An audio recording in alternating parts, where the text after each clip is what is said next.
Agent Stone, if I can't rule the world, I might as well save it.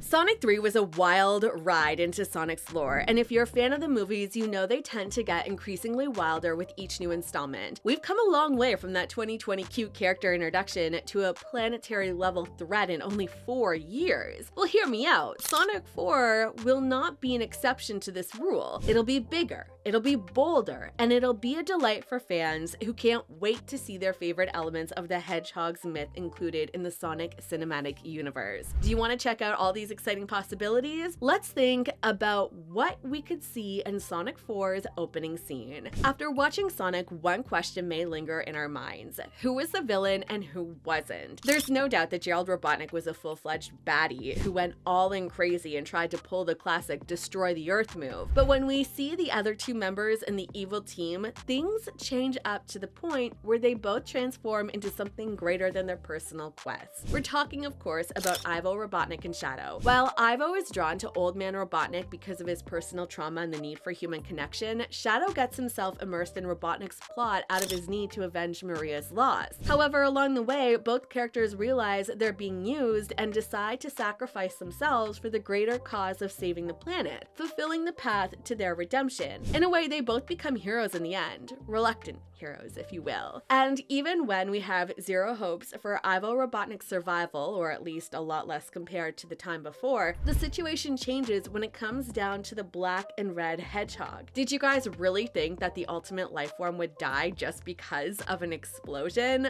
Yeah, an explosion in space, but come on! If you know your Sonic references, you know this is mostly mirroring Shadow's redemption arc in Sonic Adventure 2. Anyhow, we see him picking up his limiter rings in the last post-credit scene. So, the guy's alive! Sonic gave us 2 post-credit scenes loaded with new things to explore. We already covered Shadow surviving the space explosion, but the mid-credit scene introduced a series of Sonic-like combat androids who seemingly threatened Sonic during one of his runs. These guys are no less than Sonic Metal units from Gun's top-secret Project Metal. This could be adapting elements from the Sonic Heroes prologue, in which Dr. Eggman activates a lot of Sonic Metal duplicates, or even some things from the Sonic the Comics storyline where we have robotic duplicates infiltrating society. Either way, we're gonna have a lot of Sonic Metal androids running around and ready to wreak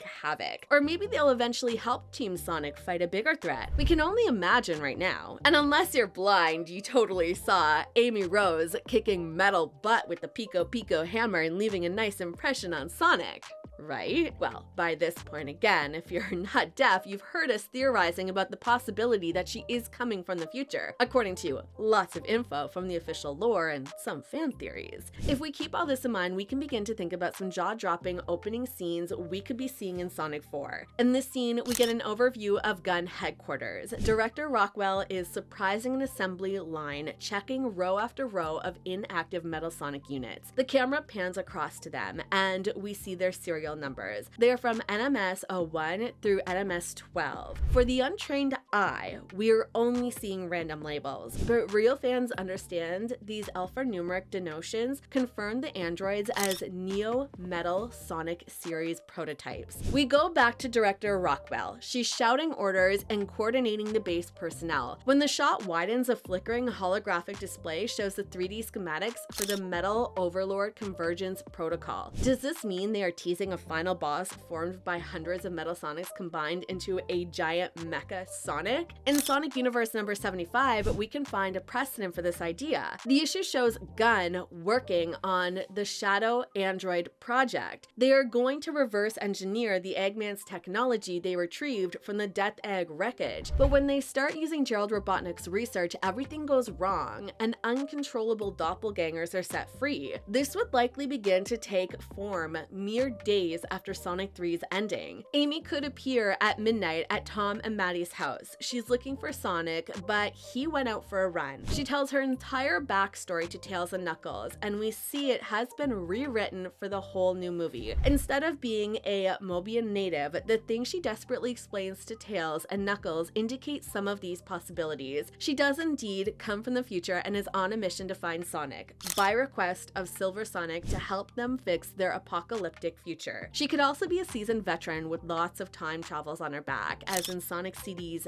Bad Futures, she has been in countless time resets. Or what if we are right after what we saw in Sonic 3's mid-credit scene? Amy has destroyed the metal Sonics that attacked, and her modified hammer glimmers and crackles full of Chronos energy. In a veiled reference to Sonic Generations' Time Eater, she gives Sonic a cryptic warning. Time is running out, but Sonic doesn't take her seriously and replies, "What are you talking about? You just fired them all, pretty girl." Amy gets serious and says it's coming. The metal one who eats time itself.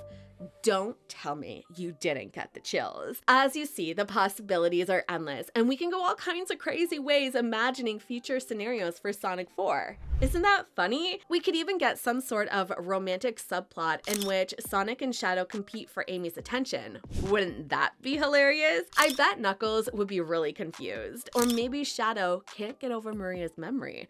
50 years might still be too soon for him. After all, the poor guy is still groggy from waking up. So, what do you think about our theories? Do you think we'll be seeing Silver Sonic in the next movie?